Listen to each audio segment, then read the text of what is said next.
Şimdi bahar alerjisi şimdi polenlerin açılmasıyla birlikte bazı insanlarda bu bahar alerjisinden dolayı devamlı bir nefes darlığı çekerler.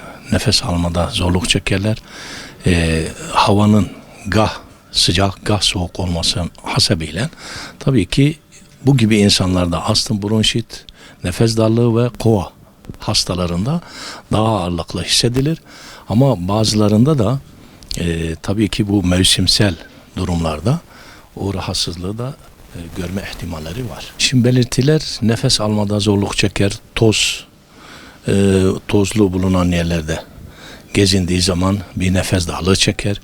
Dumanlı yerlerde bir nefes darlığı, bazen de bakıyorsunuz aniden bir soğuk bir sıcak hava estiği zaman gene insanlarda bir nefes almada zorluk çektirir. Bitkisel tedavi olarak bir ada çayı demleme usulüyle kullanılır.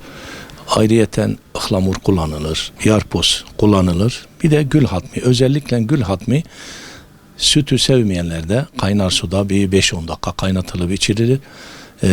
Sütü sevenlerde ise normal sabah akşam bir sütün içerisine belirli bir miktar koymak şartıyla bunu kaynattıkları zaman zaten sütün kaynama derecesi köpürmesi demek. Daha sonra ateşten indirilip 5-10 dakika kaldıktan sonra süzülür ve ılık bir şekilde içildiği zaman artık hem göğüste bir yumuşama, nefes almada ve akciğerde bir rahatlama yapar. Akciğerde rahatlama olduğu zaman artık bunun bahar alerjisinin vermiş olduğu yan etkileri yavaş yavaş bertaraf eder ve nefes almada bir rahatlık çekilir. Şimdi bunu 2 hafta kullanır, 3 günlük bir istirahat.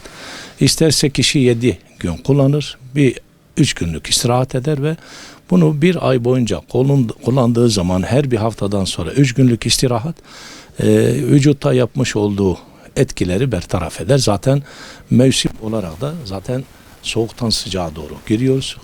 Sıcaklar başladı mıydı artık bu mevsimsel rahatsızlıklar da sona ermiş oluyor. Şimdi bazı yerlerde demleme yapacağına kaynatma. Hani özellikle yaprak kısımlar fazla kaynatılmaz. Ayrıyeten şimdi ada çayı kesinlikle kaynatılmaz. Kaynatıldığı zaman zehirleşiyor.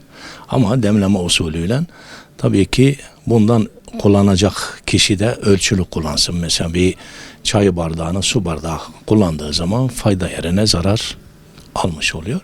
Bunu demleme usulü ve ağzı kapalı olmak şartıyla, çünkü içindeki mevcut olan uçucu gazlar en azından suyun içinde kalmış oluyor. Ama açık olduğu zaman onun faydası havaya uçuyor. Yani normal kişi istese limonlu suyun ile birlikte mesela bir naneyi kaynatır ve buğusuna eğilebilir.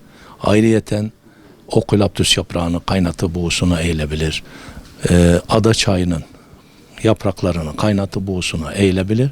Ayrıyeten özellik tanesi kaynatılıp buğusuna eğildiği zaman bu bahar alerjisinin yapmış olduğu bazı yan etkileri de buğu şartıyla bertaraf eder. İçmeden bertaraf eder. Yalnız içilecek ölçüde bir yaş sıralaması var. Mesela bir küçüklerde bir çay kaşığı, daha büyük yaşlarda tatlı kaşığı, yemek kaşığı, bir de çay bardağı veyahut da kahve fincanı. Yaş sıralamasına göre artık o kişinin kullanacağı miktarı anne babası bunu tayin eder. Rabbim şifa versin.